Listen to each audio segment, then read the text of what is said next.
Hello, hello, hello. Let's see. My monitor over here now has like a weird little line through it. Hopefully, I didn't break it. I just noticed that. Well, thanks everyone who's here. Z is definitely here. That's awesome. I'm glad you're still showing up. That's cool. Um, it is Thursday, so it's office hours with your buddy Uncle James. And last week I'm gonna taking a request from a Z from last week. So he had a good request about like public speaking as a software engineer. There we go. Thanks, Z.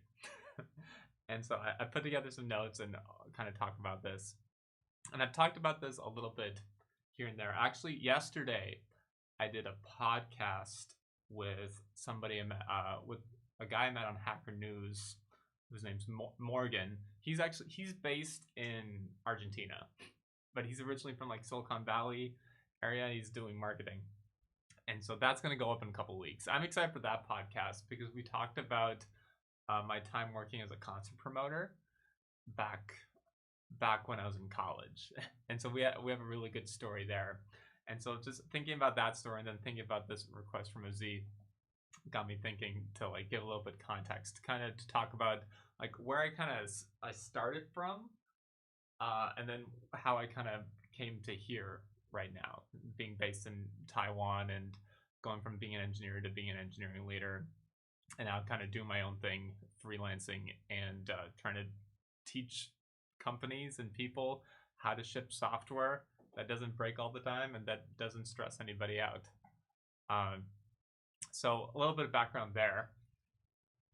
So I grew up, I was really shy. I was like super shy. I was the kid who installed Linux on his computer every single weekend, and that, like every weekend I installed a different Linux distro. Like I was super into computers. I made my first website. I think I was honestly in fourth grade. I made my first website on Tripod, and then I had one on was it Angel File, and another one on Angel Fire, and I would edit the HTML, edit the CS. Actually, this is before CSS, so I'd edit the HTML with like the font tags and everything, and a text document. And going from grade school to high school, I was kind of like tired of being quiet. I was tired of being shy. Like I wanted to become more confident. And so I took a look at how I learned like computer stuff. Literally like type questions into Google, research how to do it, and then apply it. And so I started to kind of think that way for learning to become more confident. I was treating that as like any other kind of engineering computer problem. So one of the tips I found was to put yourself in uncomfortable situations. So going into high school, I ran for student council. I started a band. I started finding shows for my band, and I talk about this a lot in the podcast that's coming out in a couple weeks about that journey. And from there, I really realized I really liked being on stage. Like being on stage is a lot of fun. And then I went from being like doing music stuff back into the software industry after college, and I naturally started to gravitate towards situations in software teams where I would like present for the team or I would speak for the team because usually it's especially all you engineers can really relate to this, but usually engineers we like just fixing stuff, and you can leave us alone, just give us the problem, leave us alone, don't bug us, and we'll kind of solve it. So I've kind of in a lot of teams I found myself as the person who would kind of naturally shield the other people on the team from questions from like product or business team. And that led me to roll over at Remo, where I was leading the engineering team. And I've noticed I quickly realized my job turned from like managing and making sure the work got done to like communicating ideas and communicating stuff across not only like my engineering team but across different departments too. Which I remember hearing like that's I remember hearing before I was in that position, like, oh, that's kind of like what higher level leaders do. But I didn't realize how important and how kind of tricky tricky it was until I got into it.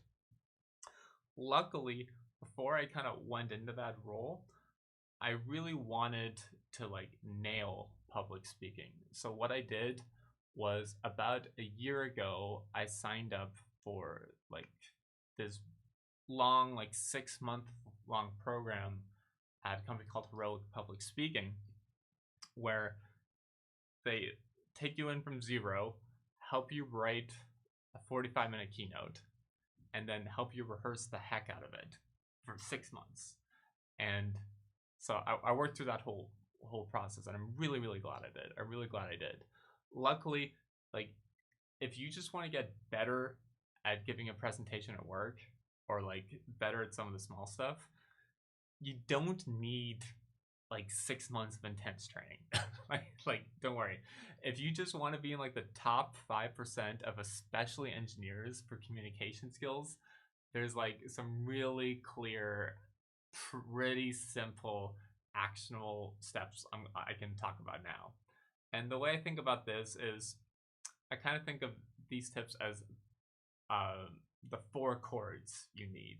So what I mean by that is most people really only need to learn 4 chords and buy a capo to play the amount of guitar they'll ever want to play. Most people just want to play guitar well enough that if there's a guitar at the party, they can like strum together 3 or 4 chords of like 2 or 3 songs they really like and sing along. That's most people. So if you fall in that bucket, that's great.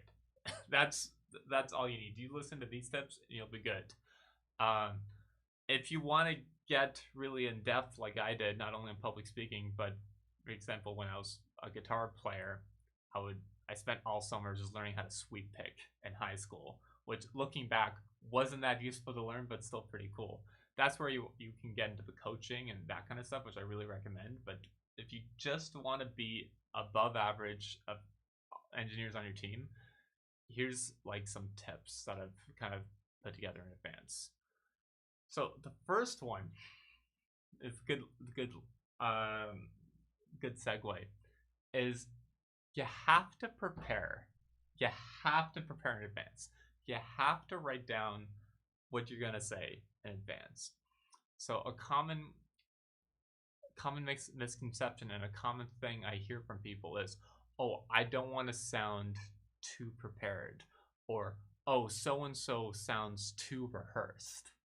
And that's the biggest myth in the universe. It's the biggest myth in the universe.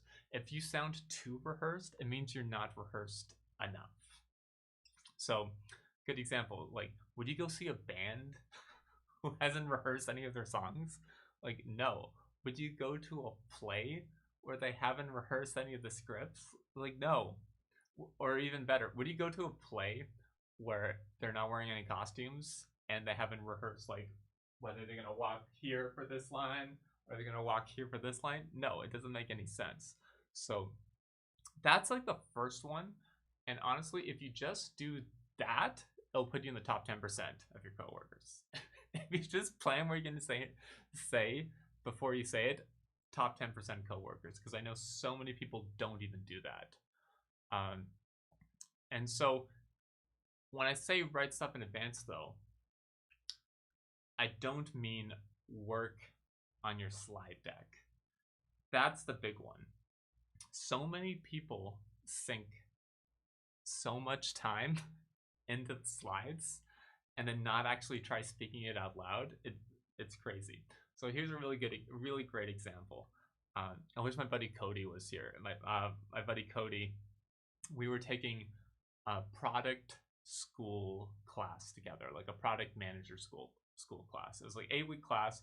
It was pretty fun. Met some good people. One of the guys I met, his name's Cody. He's part of the reason I moved to Taiwan because I was chatting with him last year during the pandemic, and he mentioned that he was planning on moving here, and then that got the idea in my head, and I bumped into that job opportunity, ended up moving here. So we were in this class together. It's like an hour and a half, 2-hour class in the evenings.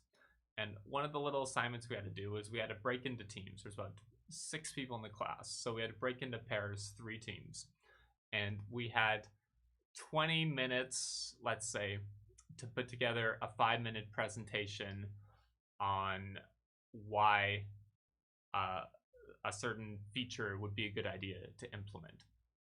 We had a framework around it, and luckily I knew the risk of wasting time on slides before going in. How's it going, Bo? I'm talking about, you'll like this story, Bo. It's the story of like why don't waste too much time on slides. So I grabbed this one guy. Me and him formed a little group, and then my buddy Cody and Mark, they made their own little group, and then there was another woman named Erin. There's an odd number of people, so she was just off by herself, but she was a high school teacher, so like we knew hers was going to be good because she has to do presentations every day. And so I got together with my partner, and the first thing he tried to do was he started working on the slides. I'm like, no, we're not going to touch the slides. I'm like, we're going to just open up Google Docs and we're going to write notes of what we're going to say. I'm like, we're not allowed to touch the slides until 5 minutes before the end of time. So we had about 25 minutes to prepare. I'm like, we're not touching the slides until 5 minutes before. And he's like, okay, sure, whatever. I trust you. And so we go through, we figure out our points. We then spend just 10 minutes. We spend about 10-15 minutes figuring out our points. And then we spend about 10 minutes just speaking them out to each other. And then the last 5 minutes, we just go to Google Slides, find a slide template, like one of the default ones, and so start pasting some notes into the slide templates and find some photos. So we go, the time's over, we go up, me and my partner give our presentation, and then Cody and Mark look at us, they look at the product manager teacher, and they're like, oh boy, your presentation's way better than what ours is going to be, guys. I'm like, no, it's be fine. He's like, nah, man. Like, we ran out of time. We spent so much time trying to like design our slides. I was like, oh no, classic mistake. You shouldn't be doing that. And they're like, okay, well, let's see. Let's give it a shot. And not only did they set the tone for the whole room that their presentation was going to be awful, which another good tip, never apologize for your presentation being bad. Never, ever do it. It's treated like any sort of acting gig. Like I said, imagine if you're going to see a band or you're going to go see like a play. Imagine if the singer is just on stage says, hey everyone, sorry, we didn't really practice. This is going to be bad. You've already primed the audience that it's going to be bad. That's the same thing that happens when you say at the beginning of presentation, oh, I'm not good at giving presentations. You prime the audience, now they're going to feel awkward already. Don't make the audience feel awkward by doing that. So going back to the story, they start giving their presentation, and it goes so poorly because they get to a slide that Mark had added like 45 seconds before the presentation started that they both forgot about. And so they didn't even know what the slide was for. And that just caused like the whole room to burst out laughing. Like, luckily there's only like 5 or 6 people in the room, and it was like a night school course, so the stakes were pretty low. And so there's like no one was too stressed out or anything, but it was just so funny how bad it was. And luckily they were able to figure out that lesson in a safe environment with like 5 people in the room. But the same kind of thing, if that was for like something at work, and there's many times at work where you'll have to like put together a presentation 30 minutes beforehand. Like, you can do your best to prepare in advance as much as humanly possible, but we all know there's sometimes like the CEO comes by, or like the VP of product comes by, or some VP over here comes by, and they walk by your desk and casually mention, oh, by the way, so and so from Seattle, they're in town. Can you like join this meeting in like an hour and just talk about how the project's going? Like that happens. And in that hour, you don't have freaking time to like go through and try to design slides. It's much, much, much, much, much, much better use of your time to put out the notes. Okay? So I can't stress that enough. Do not spend time on slides. I did weekly. I would do 2 key weekly meetings every week at Remo. One was an engineering all hands meeting where I would kind of disseminate information across all the engineering team, across all these different time zones. And the other one was a company all hands meeting that I did with the CEO. And both times I would just have my notes in front of me on Notion and not spend any time on the slides. And luckily, these meetings were, since they're weekly, I really only needed about 30 minutes, 30 to 60 minutes to prepare for each one. So what I would do is I'd block out my calendar. On my calendar, I'd have the like 45-minute block for the engineer all hands meeting. Most of the time, I never went over like 25 minutes on that meeting, but I just blocked out the time to kind of protect it, make sure nobody tried booking like interview with me or anything like that. And then a half an hour before the meeting, to freaking make sure I had time to prepare, I would literally block out 30 minutes of my schedule that says prepare for all hands meeting. And if anybody tried to book a meeting before that, I would turn down any invite. And the thought process behind that was I knew if I prepared for even 30 minutes, if I prepared for 30 minutes before that like engineered all hands meeting, I could turn 45 to 60 minutes worth of disorganized mumbling that was kind of a waste of time for 20, 30 like people to like a punchy 20-minute max delivery of information with a nice like solid 10-minute Q&A just in case there's any questions. 90% of the time there wasn't even any Q&A because I'd like been able to put together that information beforehand. And again, never, if you talk to anyone at Remo, I'll tell you, I never had any slides on any of my presentations. And a lot of times, and I've seen this a lot with salespeople that I worked with, like when part of my role was working with vendors and to figure out like, for example, say if we needed a new cloud provider or something, would be to talk to the salespeople and they'd tell me like what they were selling. And so many of those salespeople would have these like huge decks talking about every single feature they have. And it would get really annoying because I'd say, hey, I've already looked at the features you have. I just need this one feature. I'm like, I know about the value for all these other features, but I just need this one. Please don't talk about the other 90% of features. We only have 30 minutes on this call. I just need to know how much, like, I need to know how much this costs, what the terms are, because I'm putting together a budget for my CEO like next week. And I'd see a salesperson say, "Oh, okay, sorry," and then click through literally like 35 slides. And it's just, oh my god, I couldn't like. It's every call you're doing this. It's absolutely blowing my mind. So that's the first one. Notes over slides.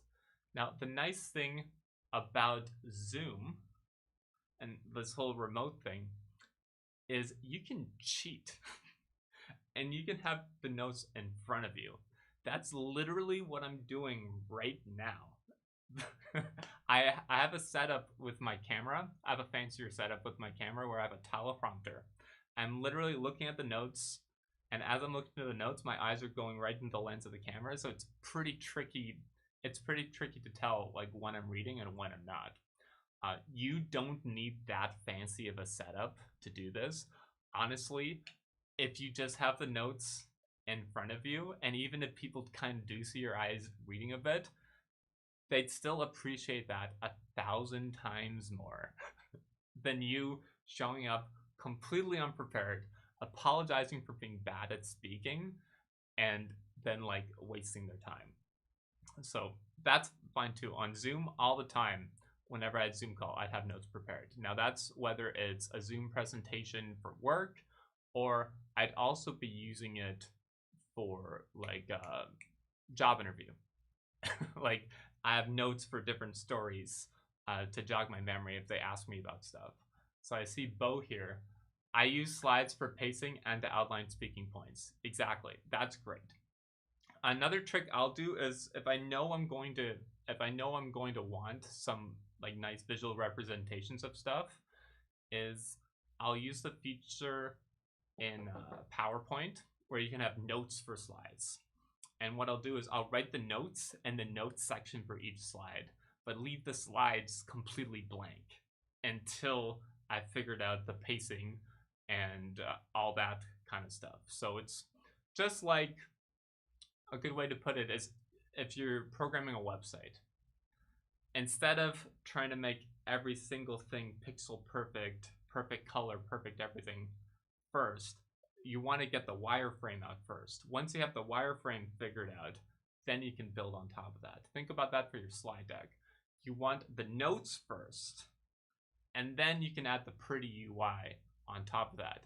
And the super nice thing about that method too is what I'll usually do on there is I'll make the notes, I'll have that whole like wireframe, and then I'll hand it to like a graphic designer on the team. Like a good example at System 1, I worked with a woman, her name was Mary. She was the best. We got along great. And the amount of time it takes me to make a bad looking slide deck versus the amount of time it took her, it would take me at least 4 hours to make a bad looking slide deck. I could hand the same thing to Mary, and 20 minutes before lunch happened, she'd have the whole thing perfectly done. Because all the notes and everything were there. It was just things like picking the right colors and picking the right font alone like makes a huge difference there. So that's another trick too, is you can, instead of eating up that time trying to design stuff when you're not a designer, you can delegate that out by just having the framework there down first. And the other thing to think about here too, you might be saying like, okay, James, that's cool, but I'm just an engineer. I never really have to present anything anyway. I don't really care. I'm just going to like go off my corner, work on my feature, blah, blah, blah. So another thing that I realized was everything in life is a presentation. So you have those really obvious presentations at work where like your boss or your boss's boss asks you to present in front of like an engineer all hands. That's pretty clear that that's obviously a presentation. But even if you're just presenting in front of one person, that's still really important. So a big part of my job when I was at Remo was preparing information in advance before I spoke to the CEO, because I knew the CEO was super busy for valid reason, and I knew I had him for a half an hour a week at our weekly one-to-one. So I knew if I spent a half an hour or an hour or sometimes even 2 hours in advance preparing exactly what all my asks and what all the status updates and everything were, I could get him to say yes to a bunch of stuff really quickly. And that would allow me to unblock the whole rest of my team. Or even better, if I was asking for budget for different things, I knew he would feel I knew he would feel better if he got to say no to a couple of things. So I'd always ask for budget requests in big chunks. And so that way he could say yes to like 4 things and then say no to one. But the one that he would say no to, I didn't really care about anyway. And so that way he felt like he got like a win out of getting like a deal somehow. But in reality, that was still plenty enough for me to like push through the rest of the team. That's an example of presentation. Another example of presentation is job interviews. So here's a good thing that so many, and anyone who's interviewed people, I think I've interviewed at least 100 plus people.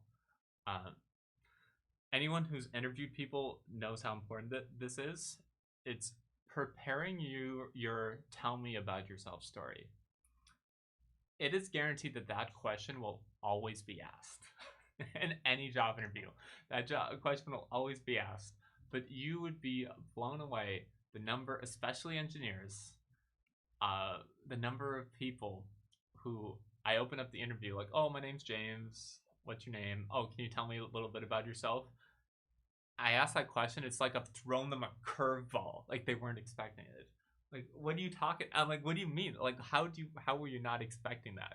And so, I'd say about 20%, 1 in 5 people I'd ask that question to, they start uh, like mumbling, and they don't really have any sort of story arc, and they just kind of ramble off for 5+ minutes. And oftentimes, I have to cut them off after they rambled for 5 minutes because I don't want them to eat too much time because there's still like a technical question I need to ask them. And so at that point, if you're rambling about the tell me about yourself interview, you got to do so much better to the rest of the interview to make it through. Now, there's been times where I've interviewed guys who like rambled off on this tell me about yourself question and like made me feel a little bit kind of uneasy there. Like, I'm not sure about this guy. And then completely crushed and aced the technical side. There's been one guy who's done that. One guy. He like really he did a really great job on the technical side. Really, really, really great job.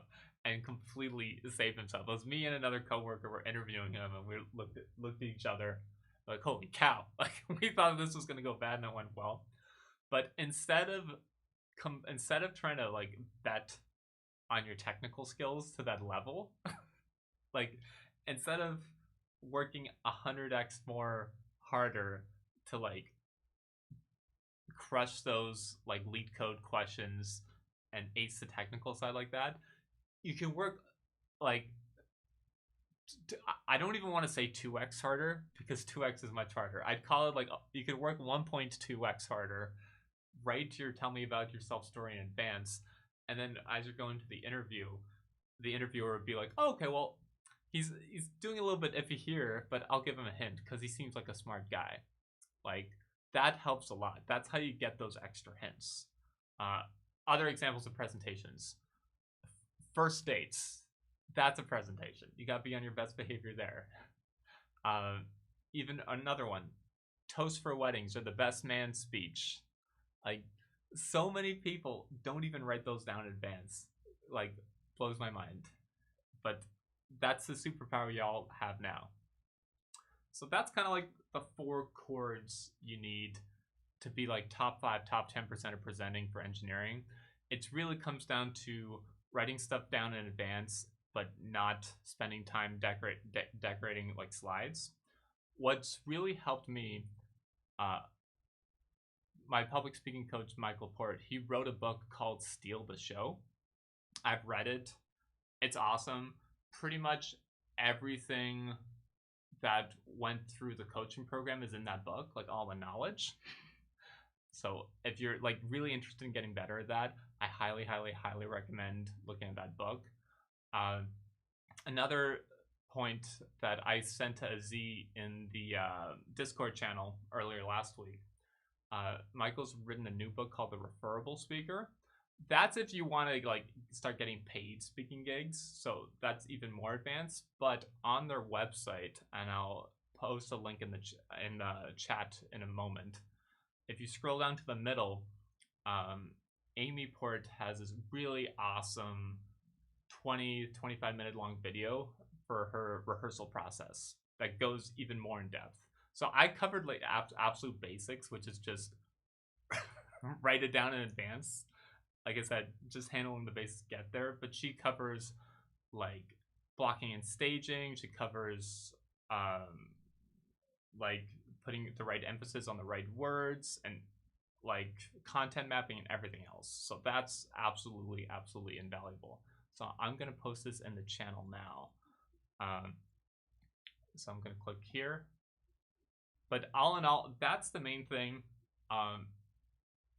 A lot of people think, especially for performance stuff, and especially for non like especially for soft skills. I don't like the word hard skills and soft skills because it makes it sound like the hard skills are harder. When as as I've started to realize they're not necessarily harder. A lot of people think for soft skills, there's you have to like be born with it, or there's you have to be natural, and if you're not natural, you're screwed. But like I said at the beginning, I was not a natural at all. Full stop. You talk to anyone who went to high school, grade school with me, I definitely wasn't. You can learn if you can learn how to code, you can definitely learn how to do this kind of stuff. Um, that being said, if there's any questions anyone has, I'm gonna post this link in the chat and take a look at the questions. So we can click over here. So this is the link. Oh, OBS, I have to like right click and paste and it kills me. You can't do Command V paste. And then I'm gonna post a link to the Discord channel now. Yeah, if anyone wants to join there. We're starting to build up a little bit of a community. How do I invite people? I click invite, copy, and paste over here. Right click, paste.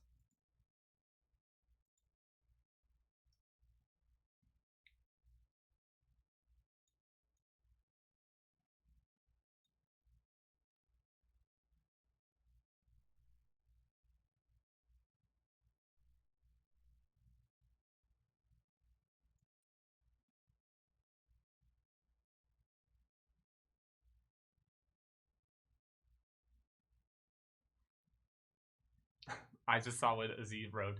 I learned this cheating trick from you. Yeah, it's honestly, man, it's so fun. When I used to do like little presentations at System 1, uh, people would say, "Oh man, you're really good at doing this."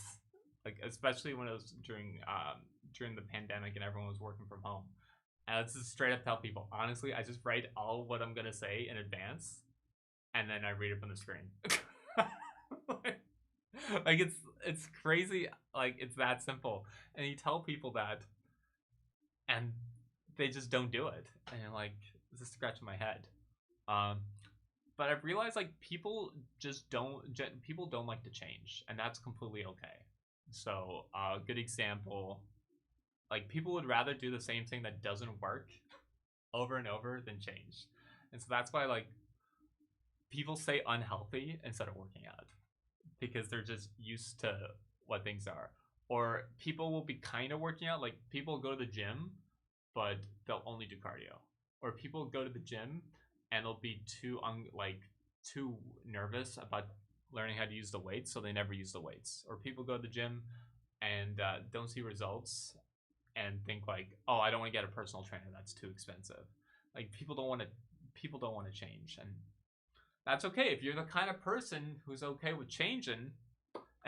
Like there's some really low hanging fruit out there to do some really great stuff, which thank the Lord, because I don't consider myself above average really at anything, but I am really good at putting myself in uncomfortable situations, which is why I'm living in a place where I can't read. And yeah, it's been really great. Like right before this call, I was having to call my Chinese teacher, and oh my gosh, this is hard. This like learning this language is hard. That's hard. Definitely harder than learning a program. 1,000%. 1,000%.